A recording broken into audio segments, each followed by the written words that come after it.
What's going on, y'all? JT with a quick video on mounting a fan on your Sketer. Now, I didn't even know or recognize this was actually in here until I saw it.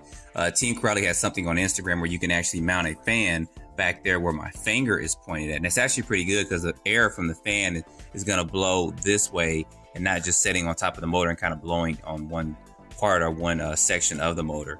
So you guys are going to see in just a second some images actually coming up. It's like a 4 or 5 step process of mounting a fan into your Sketer, and it's pretty simple. Of course, you just got to take the tray out, find the proper size fan to fit on there, and then just screwing it in there. But I will see if I can find the link. Some of you guys are not on Instagram, so that's kind of why I actually put this video up for it. But you guys kind of saw the step-by-step process for actually mounting a fan into your Sketer. So that is actually pretty cool. Like I said, I did not recognize or know that you could do that.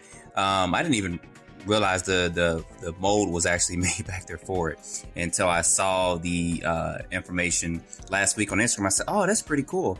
So you guys, there it is. If you want to mount a fan into your Sketer, they already have a component molded into kind of the side piece of the chassis, so you can mount it in there, screw the screws in, and then just as you guys saw in the image, just kind of route the wire underneath here and going up there.